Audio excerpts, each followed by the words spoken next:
Legit na Pinoy habit ang maghain ng pagkain sa mga bisita. Ang pa-welcome ng mga taga-Lucena sa Quezon, pansit na tamis anghang para sa lahat ng Ferzon. Ito ang kanilang bersyon ng pansit chami. Noodles pa lang daw, talaga namang ramdam na raw ang umami. Hango sa dalawang salitang inchik ang mami. Cha na ang ibig sabihin ay stir-fry at mi naman para sa noodles.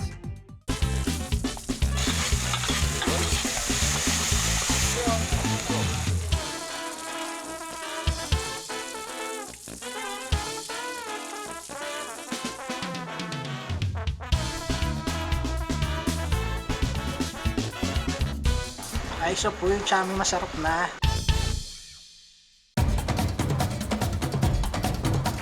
Ang ipinagmamalaki nilang pansit, pinaglalabanan na rin tuwing pista ng lungsod.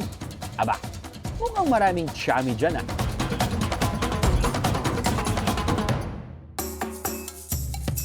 Isa sa inaabangang ganap ang pabilisang kumain ng chami. Meron silang 4 bowls of very yummy chami. Ready na ba kayo? Yes. Sure? Yes, ready. 3, 2, gusto ko lang malaman, no? 1!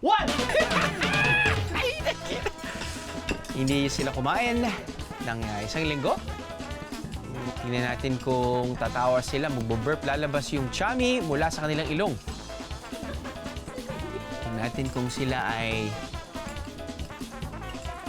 Oo, sometimes kasi malalaman natin kung sila ay Japanese eater pagdating sa pagkain ng noodles. Mga Hapon kasi... You have less than 1 minute to go, 30 seconds to go, ladies and gentlemen, wrap it up.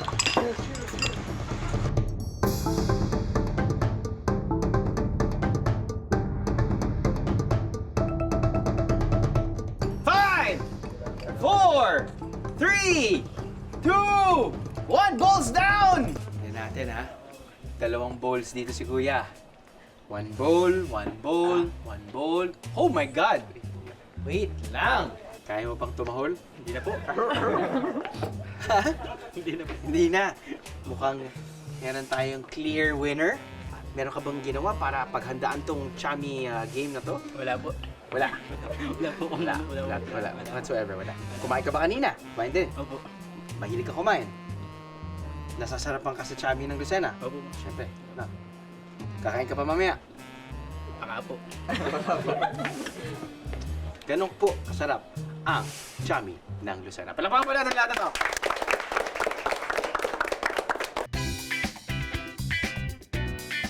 Sa pagdayo sa Lucena, pagiging chami-chami is the key.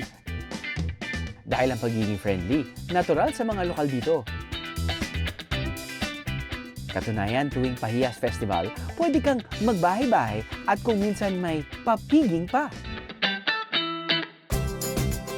Isa pa sa dinarayo rito ang mga gayak ng kabahayan. At ang mga nakasabit na makulay na dahon na yan, nakakain yan ha.